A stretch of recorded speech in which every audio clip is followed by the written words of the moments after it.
Good afternoon all. അപ്പോൾ ഇന്ന് ഞാൻ ഈ ഓൺലൈൻ സെഷനിൽ നിങ്ങൾക്ക് പറഞ്ഞു തരാൻ ഉദ്ദേശിക്കുന്നത് നമ്മളുടെ തേർഡ് മൊഡ്യൂളാണ്. That is content of a news paper.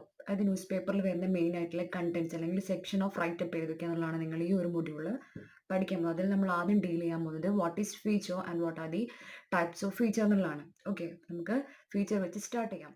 So starting with feature, a feature can be defined as an article or write-up that is not meant to report a breaking news but to take an in-depth look at a subject.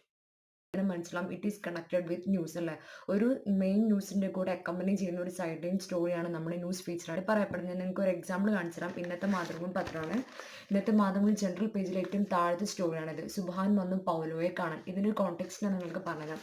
2019 പ്രളയത്തിന്റെ സമയത്ത് നമ്മൾ കണ്ടാണ് ഒരു പൂർണ്ണ ഗർഭിണിയായിട്ടുള്ള ഒരു ലേഡീനെ നാവികസേനയുടെ ഹെലികോപ്റ്ററിൽ മുകളിലേക്ക് കൊണ്ടുപോയി റെസ്ക്യൂ ചെയ്യുന്ന രക്ഷപ്പെടുന്ന ഒരു ഫോട്ടോ നമ്മളെല്ലാവരും സോഷ്യൽ മീഡിയ വഴിയും ടെലിവിഷൻ വഴിയും ഒക്കെ കണ്ടാണ്. അപ്പോൾ സിമിലർലി കൊറോണ ഔട്ട്ബ്രേക്കിന്റെ ഭാഗമായിട്ട് ഇപ്പൊ മാലദ്വീപിൽ നിന്ന് കുറെ മലയാളികളെ കേരളത്തിൽ എത്തിക്കേണ്ടത്. അതിലും ഒരു പൂർണ്ണ ഗർഭിണിയായിട്ട് ഒരു ലേഡി ഉണ്ടായിരുന്നു.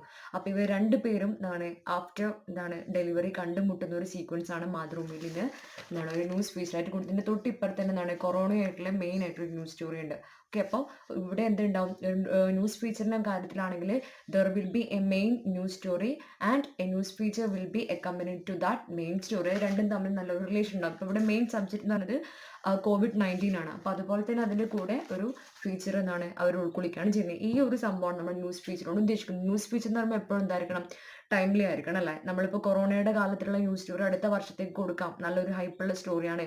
ഈ രണ്ട് കുട്ടികൾ അടുത്ത വർഷം മീറ്റ് ചെയ്തോട്ടെ എന്ന് പറഞ്ഞാൽ നമുക്ക് ഇന്നതിന് വല്ല ന്യൂസ് വാല്യൂ ഉണ്ടാവില്ല. ഇത് രണ്ടും അപ്പോൾ നമ്മൾ പറഞ്ഞു വരുന്നത് വെച്ചാൽ ന്യൂസ് ഫീച്ചറിന് എന്തുണ്ടായിരിക്കും, എപ്പോഴും ഒരു ടൈം വാല്യൂ ഉണ്ടായിരിക്കും. And second one is timeless feature. Timeless feature ഞാൻ പറഞ്ഞു കഴിഞ്ഞു, നമ്മൾ ഏതെങ്കിലും വ്യക്തിയെ പറ്റിയോ ഏതെങ്കിലും സ്ഥലത്തെ പറ്റിയോ ഏതെങ്കിലും ഒരു ഓർഗനൈസേഷനെ പറ്റിയോ നമ്മൾ എഴുതുകയാണ്. ഇതിനങ്ങനെ പ്രത്യേകിച്ച് ടൈം ബൗണ്ടൊന്നുമില്ല. എപ്പോൾ വേണേലും ഒരു റിപ്പോർട്ടിന് സബ്മിറ്റ് ചെയ്യാൻ ഡെഡ് ലൈൻ ഇഷ്യൂസ് ഒന്നും ഇതിന് ഇല്ല.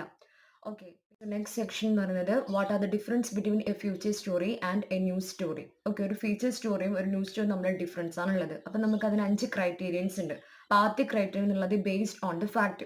നമ്മൾ എങ്ങനെയാണ് ഫാക്ട് രണ്ടിലും റിപ്രസെന്റ് ചെയ്യുന്നത് എന്നുള്ളതാണ് ആദ്യ point. So in the case of news report നമുക്കറിയാം, പ്രിൻസിപ്പിൾസ് ഓഫ് ജേർണലിസം തന്നെ പറഞ്ഞ അക്യുറസി ആൻഡ് ഒബ്ജക്റ്റീവ് ആണ്. അതായത് നമുക്ക് in the case of news report there is no scope for personal interest. എല്ലാ റിപ്പോർട്ടേഴ്സിനും എല്ലാ ജേർണലിസ്റ്റിനും അവരുടേതായിട്ടുള്ള പേഴ്സണൽ ആയിട്ടുള്ള ഫേവറിറ്റീസ് ഉണ്ടാവും. പേഴ്സണൽ ആയിട്ടുള്ള പൊളിറ്റിക്കൽ ബയാസ്ഡ് ആവാതെ എല്ലാ സൈഡും ബാലൻസ് ചെയ്തുകൊണ്ട് വേണം ന്യൂസ് റിപ്പോർട്ട് ചെയ്യാൻ വേണ്ടി. പക്ഷേ ഇൻ ദി കേസ് ഓഫ് ഫീച്ചറിന്റെ കാര്യത്തിലാണെങ്കിൽ അവിടെ ഹൈലി സബ്ജക്റ്റീവ് ആണ് അല്ലെ. അതായത് ഒരു റിപ്പോർട്ടറിന് ആളുടെ പേഴ്സണൽ ഇൻട്രസ്റ്റും പേഴ്സണൽ ഒപ്പീനിയനും ആളുടെ ഒരു ഇഷ്ടങ്ങളും അനിഷ്ടങ്ങളും ഒക്കെ അതിൽ രേഖപ്പെട്ടാവുന്നതാണ്. So news report is highly objective while feature story is highly subjective. And the second one is based on the language. നമുക്കറിയാം ന്യൂസ് റിപ്പോർട്ട് എന്ന് പറഞ്ഞാൽ ഹൈലി ഡയറക്റ്റ് ആണ്, സിമ്പിൾ ആണ്. ഒരിക്കലും ഫ്ലവറൈസ്ഡ് ആയിട്ടുള്ള ലാംഗ്വേജ് ഒന്നും നമുക്ക് ഒരു ന്യൂസ് റിപ്പോർട്ടിൽ കാണാൻ പറ്റില്ല. ഇതിന് നേരെ ഓപ്പോസിറ്റ് ആണ് ഇത് ഫീച്ചർ സ്റ്റോറി. ഫീച്ചർ സ്റ്റോറിന് എപ്പോഴും ബീറ്റിംഗ് അറൌണ്ട് ദ ബുഷ് ആണ് അല്ലെ, വളഞ്ഞു മൂക്ക് പിടിക്കുക എന്നുള്ളത്. ഒരു ഇൻട്രസ്റ്റിംഗ് ആയിട്ടുള്ള തുടക്കം ഉണ്ടാവും, ഇൻട്രസ്റ്റിംഗ് ആയിട്ടുള്ള ട്വിസ്റ്റ് ഉണ്ടാവും, ക്ലൈമാക്സ് ഒക്കെ വളരെ വെറൈറ്റി ആയിരിക്കും. പക്ഷെ in the case of news report നമുക്ക് അങ്ങനെ ഇഷ്ടംപോലെ വെറൈറ്റീസും ഒരുപാട് ഹൈപ്പർബോളും എക്സാജറേഷനും ഒന്നും നമുക്ക് ചേർക്കാൻ പറ്റില്ല. അതിനൊക്കെ ഫീച്ചറിൽ മാത്രമേ സ്കോപ്പ് ഉള്ളൂ. That is the second point. And the third one based on the time. നമ്മൾ ഓൾറെഡി പറഞ്ഞു കഴിഞ്ഞാണ് news report is highly time bound while feature is no concern about time. ഫീച്ചറിൽ ഒരിക്കലും ടൈം എന്നുള്ള ഒരു ബാരിയർ ആയിട്ട് വരുന്നതേ ഇല്ല. Then fourth one is based on the structure. Structure എന്ന് പറയുമ്പോൾ ന്യൂസ് റിപ്പോർട്ട് നമ്മൾ എപ്പോഴും ചെയ്യുന്നത് ഇൻവേർട്ടഡ് പിരമിഡ് സ്ട്രക്ചറിലാണ് അല്ലെ. ഇൻവേർട്ടഡ് പിരമിഡ് സ്ട്രക്ചർ എന്ന് പറയുമ്പോൾ പിരമിഡിനെ നമ്മൾ തലകീഴായിട്ട് വെക്കുന്ന ഒരു സംഭവമാണ്. അതിൽ തന്നെ ഉള്ള മോസ്റ്റ് ഇമ്പോർട്ടൻറ്റ്, ദെൻ നടുക്ക് ലെസ് ഇമ്പോർട്ടൻറ്റ് ആൻഡ് താഴെ ലീസ്റ്റ് ഇമ്പോർട്ടൻറ്റ്. ഇത് എന്തിനാ ഇങ്ങനെ ചെയ്യുന്നത് വെച്ചാൽ നമ്മൾ പത്രം എന്ന് പറഞ്ഞാൽ എപ്പോഴും ഒരുപാട് സ്പേസ് ആണ് അല്ലെ. സ്പേസ് വെച്ചിട്ടുള്ള കളിയാണ് പത്രം. ഒരു 8 കോളംസ് ആണ് നമ്മുടെ ഒരു പത്രം എന്ന് പറയുന്നത്. അപ്പൊ അതിൽ ഓരോ കോളത്തിനും അതിൻ്റെതായിട്ടുള്ള ഇമ്പോർട്ടൻസ് ഉണ്ട്.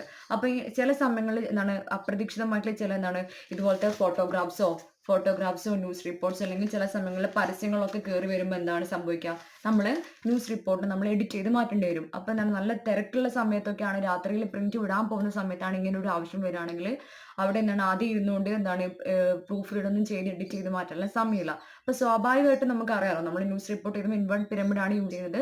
അപ്പൊ ലാസ്റ്റത്തെ പാരഗ്രാഫ് എന്തായിരിക്കും, അത് ഇമ്പോർട്ടൻ്റ് ഒന്നും ആയിരിക്കില്ല. അപ്പൊ നമുക്ക് എന്ത് ചെയ്യാം, ഈസിലി അതിനെ ചോപ്പ് ചെയ്യുക അല്ലെങ്കിൽ ഈസിലി അതിനെ കട്ട് ഔട്ട് ചെയ്യുക എന്നുള്ളൊരു സംഭവമാണ് ഇതിൽ വരുന്നത്. ഓക്കെ, അപ്പൊ അതുകൊണ്ടാണ് ഇൻവേർട്ട് പിരമിഡ് സ്ട്രക്ചർ നമ്മൾ ന്യൂസിൽ യൂസ് ചെയ്യുക. പക്ഷെ in the case of feature അങ്ങനെ പ്രത്യേകിച്ച് ഒരു സ്റ്റൈലൊന്നുമില്ല. ഏത് സ്റ്റൈൽ വേണമെങ്കിലും ഫോളോ ചെയ്യാം. ഇൻവേർട്ടഡ് പിരമിഡ് സ്ട്രക്ചർ എന്താണ് ഫീച്ചർ റൈറ്റിംഗിൽ അധികം യൂസ് ചെയ്യാറില്ല. And the last criterion the purpose of write up. Of course news സ്റ്റോറിയുടെ പേർപ്പസ് എന്ന് പറഞ്ഞാൽ എന്താണ്? To inform. At the same time ഫീച്ചറിന്റെ പേർപ്പസ് എന്ന് പറഞ്ഞാൽ എന്താണ്? To entertain. അപ്പോൾ ഈ 5 കാര്യങ്ങളാണുള്ളത്. Based on the facts, based on the time, based on the language, based on the structure and based on the function or purpose. ഇതൊരു table representation ആണ് രണ്ടും തമ്മിലുള്ള ഡിഫറൻസിന്. അപ്പോൾ ഇത് കൂടുതൽ കൺവിൻസിംഗ്